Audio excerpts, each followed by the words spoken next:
Gepleyer Azatlyk Radio. Öňüňizde saglyk hormatly dinleýijiler. Eferde hepdeniň jem bilen men ýoksan anurwan. Bu hepde azatlygyň esas temalar, azatlygyň websaýtynda iň köp okulan makallalarymyz, köp dinlenen söhbetdeşliklerimiz, Ýewropada howpsuzlyk we hyzmatdaşlyk guramasynyň başlygy Berdi Muhammedow utlan ýeketek günwatarly resmi boldy.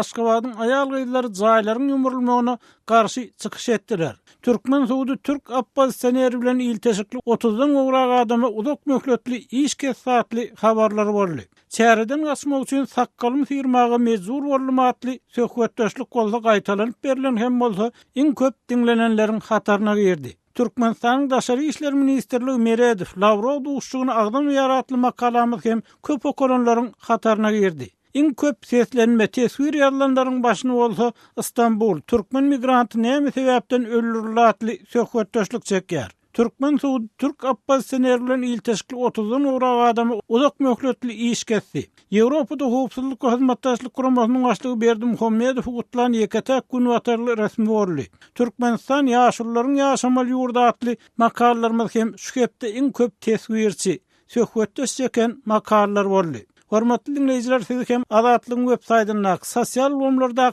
sahypalaryna girip, golgolyan meseleler bardy, öz pikirleriňizi, tejribelerinizi paýlaşmaga çagyrýar. Öz sebitiňizde bolýan wakalar barada azatlyga maglumat bermek isteseňiz, biziň Facebook hasabymyza ýazyň. Bizi gözlegi bölümine Azatlyk Radiosu ýazyp tap bilersiňiz. Siz suratlaryňyzy we videolaryňyzy hem ýollap bilersiňiz. Azatlyk siziň şahsiýetiniňizi gizlinlikde saklar. Siz bolan wakalar barada maglumat beriň, biz hem habar bereriz. Gepleyer Azatlyk Radiosu. Türkiýanyň eksport edýän haritlarynyň Aşgabatda gurulan sergisi öz işini tamamlady we şu aralykda Türkmenistanyň soňky 5 ýylda Türkiýeden iň ýarag satyn alýan ýurda öwürlenýäni belli boldy. Emma bu habar türk we türkmen çeşmelerinden näl Stokholmda parahatçylyk meselelerini öwrenýän Halkara institutynyň täzelikde çap eden hasabatyndan alındy. Türkmenistanyň garaşsyzlyk ýyllaryna döredilen ýaragly uýuşlar başda olorkesterden galan harby tehnika hemde ýaraglar bilen ýaraglandyryldypdy. Şol wagtda türkmen goşunynyň ýaraglanyşy barada habarlarda 10 ýyl mundan öňem bir ýurdun henidem esasan köne Sowet ýaraglaryna we harby tehnikasyna garaşly bolup galýanyny bellenýärdi. Emma soňky ýyllar Türkmenistanyň öz ýaragly uýuşlaryny iň döwri wagt harby tehnika, täze ýaraglar bilen barhakan üpçün etmäge çalışýanyny barada habarlar çykýar. Stokholmda Halkara institutynyň ilim barlyklaryna laýyklykda Türkmenistan ýaraglaryň esasy görnüşlerini import edýän ýurtlaryň sanagyny 40-njy orna eýleýär. Täze hasabatda öňkü Sowet Respublikasy bolan Azerbaýjanyň ýarag sowdasyny Belarusyň esasy aljylarynyň birine öwrülenýär. Türkmenistanyň bolsa soňky 5 ýylda Türkiýanyň esasy ýarag aljylarynyň biri bolandyr. Ýagny türk ýaraglarynyň eksportynyň 29%-iniň Türkmenistana edilýäni gaýdylýar. Hasabat Aşgabatyň soňky 5 ýyllyk ýaraglarynyň 36%-ini Türkiýeden alanlygyny belliýär. Ýöne Aşgabat ýarag wagtlaryny diversifikasiýa edip, satyn alýan ýaraglarynyň galan 27%-ini Hataýdan, ýene bir 20%-ini bolsa Russiýadan alypdyr. Postsovet döwletleri boýunça harby ekspert Aleksandr Alesiynyň pikirine görä, Aşgabatyň Ankaranyň esasy ýarag aljysy bolmagy Türkiýanyň öňkü Sowet giňişligine, hususan türkü dilli respublikalarda barhaçyndan ornaşma uğruna edýän tagallalary bilen bagly. Особенно они считают, что тюркоязычные страны это зона национальных интересов Турции. Olar türkü dilli respublikalar Türkiýanyň milli wekilleriniň zonasy diýip hasaplaýarlar we şu sebäpden Azerbaýjan, Gazagystan we Türkmenistan bilen ören aktiw işleşýärler. Olar bilen bu gurda barhakan sowda etmäge çalışýarlar diýip Alesiýan Azatlyk Radiosu bilen söhbetdeşlikde aýtdy. Şeýle dol Türkiýanyň bir ýurtlaryň ýaşlaryny ilkinji ornuny özüne harby hünärler boýunça okutmaga çalışýanyny belledi. Второе, обучение у себя молодежи из этих стран, прежде всего по военным специальностям. Aleksandr Alesiyň türk ýaraglarynyň hili barada berilen soragy, ol ýaraglaryň başda günwataryň hususan German harby senagat toplumlarynyň iň gowy nuskalary bolanyny aýtdy. Ýöne ekspert her soňky ýyllarda Türkiýanyň öz ýarag kärhanalaryny ösdürýäniň, şeýle-de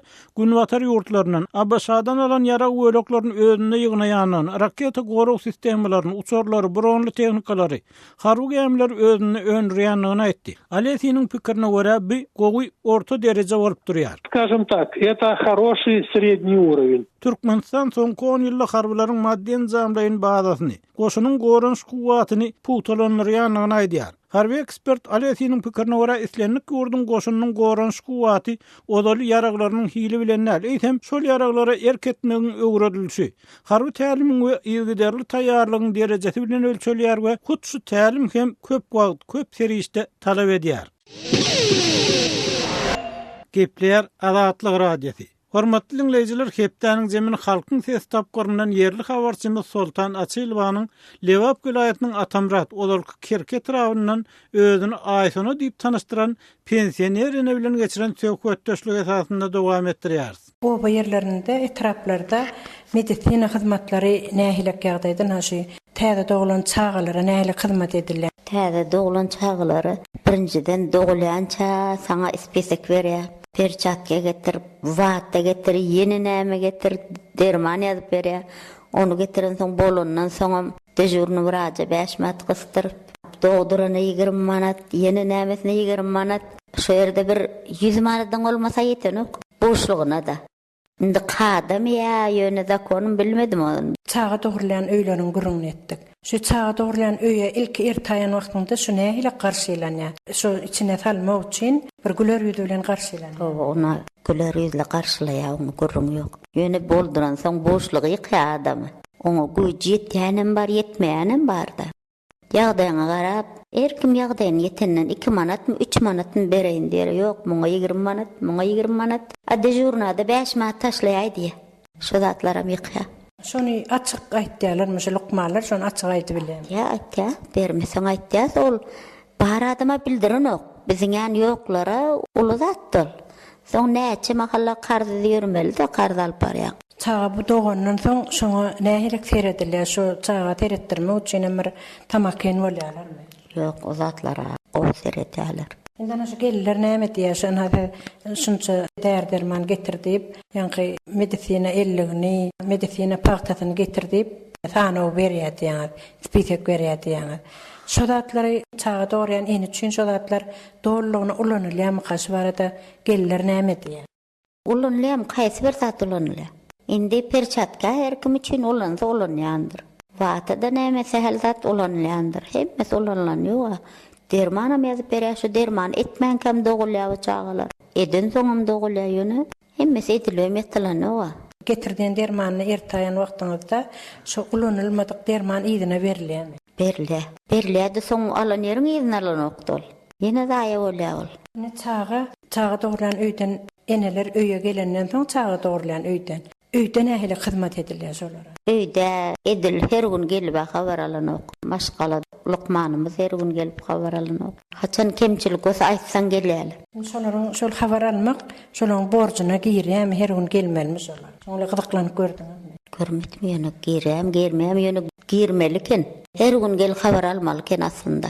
Ýöne bir kemçilik bolsa habar etseň zordan gelip habar elýärdiň. Geldiýsen, her gün ýörekde gelip barlanok.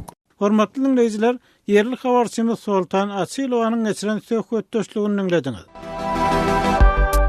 Hormatly radio dinleyijiler, Azatlyk radiosynyň gepleşiklerini gyzga tolkunlarda her akşam Aşgabat wagty bilen saat 7-den 9-a çenli 6060 kHz ýyglyklarynda 49,5 metrlerde ýa-da 11890 kHz ýyglyklarynda 25,12 metrlerde dinläp bilersiňiz. Tolkunlarymyzy ýene gaýtalýarys. 6060 kHz ýyglyklarynda 49,5 metrlerde ýa-da 11890 kHz ýyglyklarynda 25,12 metrlerde dinläp bilersiňiz. Azatlyk radiosynyň gepleşiklerini dinleň. Gepler Azatlyk Radiosu. Hormatly dinleyijiler, hepdäniň zemini Türkmenistanyň ýaşullar hem siýasat baradaky söhbetlerini dowam etdirýär. Söhbetdeşimiz Aşgabatly ýazy publisist Amanmurat Bugaýew. Amanmurat, habarlardan ma'lum bolýar, Türkmenistanyň prezidenti Gurbanuly Berdimuhammedow golaýda inaugurasiýa dawrasyna sözlän sözünde ýaşullar maslahatynyň ornuny ýene-de ýokarlandyrjakdygyny, ýagny olara parlamentiň hökümetiň çykaran kararlaryny hem tasdiklemek ygtiýarynyň beriljekdigini aýtdy. Şu mesele bilen bagly öňkü tejribelerden uğralyp öz pikirlerini paýlaşyp biljekmi? Inni 30 ýyldan köprek wagtlar bizde ýaşullar olan jemgyýetde tutýan aýratyn ornu hakyna ýygderli mahawat wagt gurrunlar edilik gelýär. Entek Türkmenistan garaşdyrlygyny kazanmanyndan bir ýyl bolup Türkmenistan'a ýaşullar maslahat diýilýänler ödülüpdi. Onuň ýystyry ýaşullar maslahat diýilýäniň bazasyny milli kalkınç hereket diýilen bir hereket ödülli. Hem de on soňundan ol uzogundan Türkmenistanyň halk maslahat diýilen ady urully. Şol halk maslahatyny ýurtda hereket edýän parlamentden, mejlisten hem beýleki ýerine ýetirji häkimetden hem ýokarda goýulýardy. Ähli zat şol halk maslahat diýilýäniniň üstüni bilen çözülýärdi. Amanrat, bağışla sözüňi öleýin. Siz hem şu maslahatlara gatnaşdyňyz, şu instituty halk içinde garaýyş nähili? Umuman bir döwlet siýasatyna ýaşullaryň ulanylmagy şeýle ýagdaýda ulanylmagy barada nähili pikirler bardy? Dogrudan halk gollaýan bu ýagdaý. Bir halk içinde ulanylmagy gelýän bir ýörelge bar. Türkmençilikde ähli işler ýaşul nesle geňeş talynyp amal edilipdir diýilip ýörüýte mygtarly hiç kimem ony reddeden okdy. Ýöne şol Türkmençilikdäki ýaşullary salat almak, ýaşullary geňeş salmak bir adamlara göz etmek üçin edilen işler däldi. Hasanna ýurt başyna, ilat başyna kyn, gysgaly iş şönne dogrudan Türkmen özüniň ýaşullaryny ýygnapdyr, oňa salat alypdyr. Ýöne şuň kun biz adalet hukuk devletini gurýatdyp öwran gaýtarayan wagtymyzda halk maslahaty ýa-da ýaşullar maslahaty diýilen bir ikinji gurmany döretmegiň zerurlugyny ilatyň düşünjeli gatnagy närazydy. Sebäbi eger bizim diýänimiz adalet hukuk devleti diýänimiz çyn bolsa, rastymyz sözleýän bolsak, onu adamlaryň belli bir bölegini beýleklerden ýokarda goýjak bolmagyň näme geregi we näme alamat diýip adamlar bir-birini soru berýärdiler. Hem de ýurtda döredilmeli zatlaryň tas ählisi döredildi. Meclis barmy? Bar. Ýerine ýetirji hökümet barmy? Bar. Sulh sistemi barmy? Bar. Onu ýaşullar maslahaty, halk maslahaty näme gerek? Diňe şol konstitusiýa kanunlar esasynda öňdäki 3 roman işlemegini mümkinçilik döretmeli hem de döwlete garaşdy jemgyýetçilik guramalarynyň döredilmegine, erkin işlemegine hakyky mümkinçilik döretmeli. Adamlar şu wagtama diýdiler, ine şuurun bir 10 çemes wagtary ilatyna ýaýraly, ýene de şol öňkü ýaşullar maslahatyny ýokary guram etmek, tejribesine öwrük gelmek, gurrun ýaýraly, şol öňkü gurrunlar, öňkü nägilikler ilatyny häzirem gaýtalanýar. Amanrat, inni şu nägilelikler diýdiňiz-de, şu pikirleri, şu nägilelikleri Prezident Berdimuhammedow hem bilýän ýaly, ýagny şol pikirleri, şol nägilelikler gollaýan ýaly häkimet başyna gelenden soň niýe şu halk maslahatyny ýatyrdy, hem ýaşullar maslahatyna ýöne bir däp boýunça geňeş maslahat hökmüni saklanyp galmagyna ýol berdi. Inni şuň kunny täzeden şu niýe halk maslahat derejesindäki ýaşullar maslahatynyň döredilmegine siz nähili garaýasyňyz özüňiz ýazyş hökmünde, publisist hökmünde? Muňa nähili zerurluk bar ýa şeýle bir ýagdaý dogrudan bir kyn ýagdaý döreýän ýurtda? Ýurtda kyn ýagdaý ýurt bar ýerine kynçylyk amma üstünlügem bar. Ýöne edil ýurtda bir ýaşullary ýygnap, näderkä bitjek ýollarymyz bent bolly, biz näme edellip bir salasalar ýaly ýurtda ýok, ýurt haýalam bolsa ösdiýe. Ýurtda ýaşullar maslahat diýilýäniň ýa-da halk maslahat diýilýäniň döredilmegine umman diňemenler bir jemgyýetiň öz başda pikirlenip bilýän islenlik agzapy ony oňlanok, onu gollanok sebäbi ýurtdaky kanunçylygy äsgermezlik bolýar. Sebäbi ýurtda dowam edýän kanunlar barka, dowam edýän demokratik institutlar diýip atlandyrýan zatlarymyz barka, näme gerek bar? Ondan gowsy şu kanunlaryň işlemegine mümkinçilik döretmeli bilen ýurt raýat hökmünde de ýazy hökmünde de bir pozisiýa men öňüm şu halk maslahatyna, ýaşullar maslahatyna gatnaşdym, özüm onu olayna gatnaşdym. O ýerde ýyl ýurt tähwitli aýdylýan gep burun ýok, ýaşullar tarapyndan diňe eslerde urunny bilim jemgyýeti diýilýän bir guramy bardy. Şu bilim jemgyýetiniň de siýasy liderleri bardy. Olar Kompartiýanyň ýöredýän siýasatyny ýyl içine çykyp wagt edýärdiler. Bir häzir bizim ýaşullar diýerlerimiz şol bilim jemgyýetiniň siýasy lektorlarynyň amal edýän işini, borcunu, wezipesini öz boýnuna alyp adamlaryň diňe aňyny kesipdirýär. Kanun işlemeli, ol haýtdyr bir toplan tapılan kurum işlemellerle. Hormatly dinleyijiler, Aşgabatly publisist Aman Murat Bugaýew bilen Türkmenistanyň ýaşullar we siýasat hakkyndaky söhbetimizi dinlediňiz.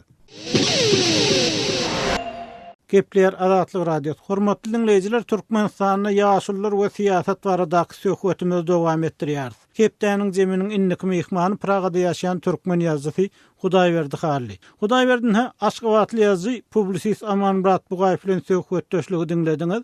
Indi siziň pikiриňizçe bu Berdimuhammedow odal ýatyran halk maslahatyna, ýagny ýaşullaryň urwaryny parlamentden hem ýokaryk çykarmagy näme üçin şuň kunny birden geldi. 98% olay halk gollugyny alanlygy ýalan edilenden soň şeýle pikire geldi. Doğrudan bir yurtda ýaşullara sala salmak, ýaşullara dayanmak zerurlugy döredimi? Ýetgeşik bir aýratyn bir ýagdaý döredimi? Häzir kunny siz näme pikir edýäňiz? Men pikirimçe büdüňe Berdimuhammedowyň öz şahsiýet kulturyny begeltmek hem öz sözüni geçirmek prinsipi bilen bagly kadýan. Sebäbi egerde biz öz regionumyzda seretsek, häzir Alif öz aýalyny birinji vitse prezident edip belledi. İmamoğlu Rahman öz ogluny entek 30 ýaşamadyk ýaşygydy Duşanbe şäheriniň häkimi mer edip belledi. Şolar ýaly garnaş parazlyk gaty güýçlügi diýe. Şolar ýaly meseleni parlamentden geçirmek kyn bolýar. Egerde ýaşullaryň maslahatyna goýsaň, onu adamlar siz razymy razy, şoň bilen mesele çözülýär. Bir gedekde mesele çözülýär. Şol iň aňsat usuly öz dogon garnaşyny, ogluny, yegenlerini hem beýleki garnaşlaryny iň möhüm wezipeleri oturtmak üçin şu karary gelendir diýip çak edýän. Hudaýberdi Türkmenistan şu häkimiýet çalşandan soň şu Türkmenistan öz imijini, ýagny halkara awraýyny düzeltmek isleýär, gowlandyrmak isleýär, hukuk döwlet hökmündäki awraýyny ýokarlandyrmak isleýär, pugtalandyrmak isleýär, kanunçylyga köp üns berip başlady, dünýä standartlaryna goýulamak isleýär diýen pikirler aýdyldy. Eýsem şu ýagdaýda Türkmenistan şu öňkü ýatyrylan halk maslahat derejesinde dolansa, şu parlament inkar edip ýa hökümetiň beýlik kanunlaryny inkar edip, siýasatda tejribesi bolmadyk ýaşullary siýasatda ulansa, bu halkara awraýyna nähil täsir eder bu ýagdaý Türkmenistanyň? Gurrungsuz yaramaz täsir eder. Egerde biz gunatary seretsek, meselem Çek döwletini seretsek, Çekiýanyň prezidenti Zeman her bir çykyşy arkaly uly masgaraçylyga eýe bolup gelýär. Halk aslak bollanok. Oň pikirini her bir aýdyn zadyna halkyň gahary gelýär. Beýleki uly döwletlerde de siýasat şolar ýaly, haýsy döwletiň ýolbaşçysy garry bolsa, eýem 60'dan geçen olsa, onun sözü aýdýan, öňe sürýän pikirleri gaty jemgyýete erwet täsir edýär. Sebäbi ol jemgyýeti ýyda çekýär. Egerde biz öz döwletimize, öz taryhymyza seretsek, Türkmenistan döwletini döreden adamlar ýaş adamlardy. 30 ýaşlarynyňky adamlardy. Şolar eýem Stalin tarapyndan ýok edilende de 40 ýaşa ýetmän gitdiler. Egerde şol döwürde ýaşullar bolan bolsa, ýaşullar öňe çykan bolsa, belki häzirki Türkmenistan diýilen uly döwlet hem bolmazdy. Indi Hudaýberdi Türkmenistan ykdysady kynçylyklar bilen ýüzbeýüz dur, ykdysady krizis bilen ýüzbeýüz dur, energiýa bahalar aşak düşenden soň diýen pikirler aýdylýar. Sebäbi Türkmenistanyň esasy öňürýän zady gaz, neft bilen bagly, energiýa bilen bagly. Indi şu ýagdaýda şu ýaşullar eger hökümet dogrudan bir maslahat islese, geňeş islese, ýaşullar dogry maslahat berip bilerlermi şu ýagdaýda?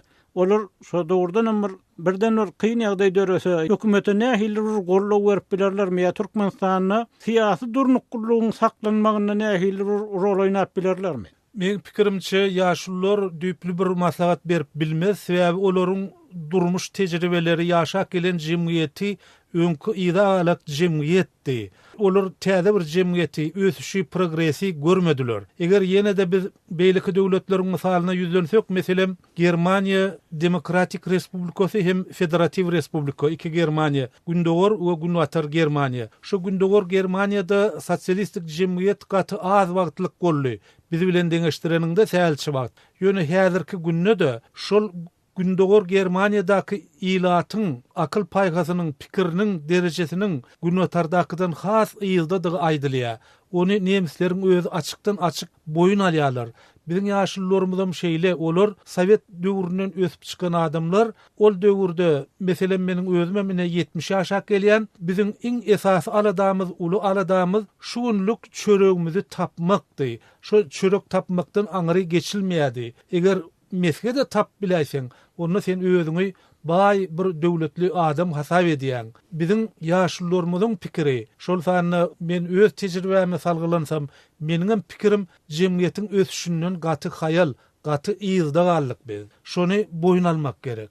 Hormatly dinleyijiler, Pragada ýaşaýan türkmen ýazgysy Hudaýberdi Halil bilen Türkmenistanyň ýaşullar we siýasat baradaky söhbetdeşligimizi dinlediňiz. Eýsem bu mesele barada sizde nähil pikir bar, sizde nähil garaýyş bar? Bu arada adatlyga pikirleriňizi ýazyň, pikirleriňizi ýöreň, telefon edin.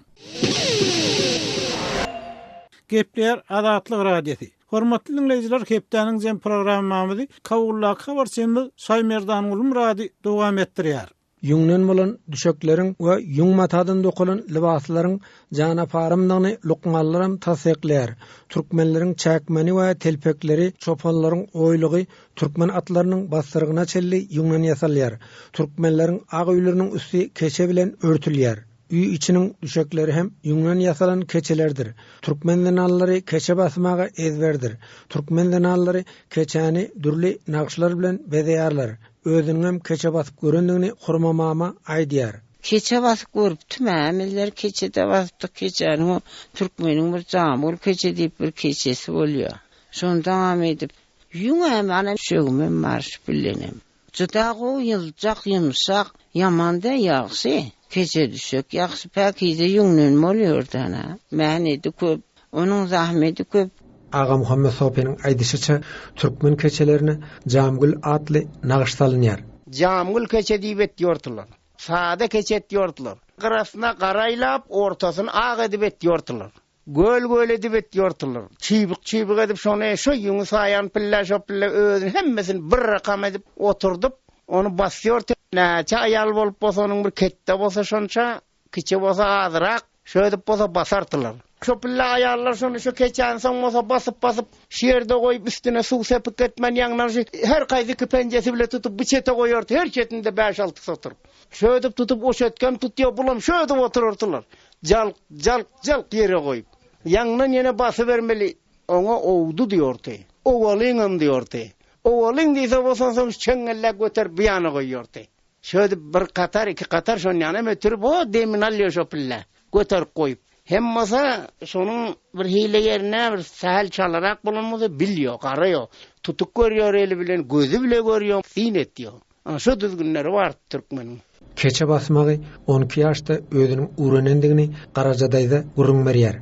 Keçe taýna ýaman wasýartym men. Mana şunyň ine zalnan döwrendim men keçe basman şöpli 12 ýaşymdaym. Ho, ýaman ýyly gelýär. Malky bolýar-da, näzerde körpe ýadan ýanda. Oğul düýtmeli, soň daramaly, taýmaly, soň gamşa tartyp gaýna goýup ýagnan basmaly. Gülem etýär, rakam gül etsek etmeli. Goçanak diýmen, mana şu bilebilir, jamul diýip etýär. Hersin ýaşynyň birazragan gök, birazragan gyzyl, birazragan ak goýup getibermeli. Garasna sındyny satýar, onu garasyna halka etip gitmeli, özüniň ýüňüne, gary ýüňüne çöziýip ýemaň edilmeli, ýekjejik etip. Soň ýapyşýar. Nime näze ýepýan edip işmeli şonu. Soň ýene temşet goýup getiberseň, özüne laq yer tap şöt goýup getiberseň, özüne öz bolýar. Alsa suw bile gatýar, öýre salandaňda suw goýýarsyň wagtdatyp gaýnaksaňda tartýar adamlar. Hile wagtla boýanmaýan tartyp. Gatyrýar, sahal gatyrdan soňda daýdalar batyp gitýär. Ýapyşyk galýar. 3 saatlar bolýar şol. Ogala astarlyk arkalyk goýmaly. Soň işlik diýip sepmeli. Onun üstünden özüne gülünü goýmaly. 3 kat bolýarsa keçede. Ýaman ýaxşy gelýär, misli aşagyndan musmal gaýtýar. Gepleşigi taýinlap azatlyga ýetiren Saýmerdan ulum rady. Hormatly radio dinleyijiler, Azatlyk radiosu bilen telefon arkaly habarlaşmak isleseňiz biziň Moskvadaky telefon nomerimize jaň edin. Nomerimiz 7 926 236 04 55. Jaň edeningizde size awtomatik görnüşde gyýtgy bildiriş eşitdiriler. Ondan soň siz öz meseleňizi ma'lum edip bilersiňiz. Size jaň etmegiňizi isteseňiz hökman öz telefon nomeriňizi aýdyň. Azatlyk radiosynyň telefon nomeri 7-926 236 04 55. Şu nomere SMS hem ýollap bolýar. Hormatly dinleyijiler, şunun bilen hepdäniň zemini geçirip tutarýar. Ýene-ki efir dostluklarymyza şenlik hoş, saglykdyk we azatlygyň tolkunlaryna galyň.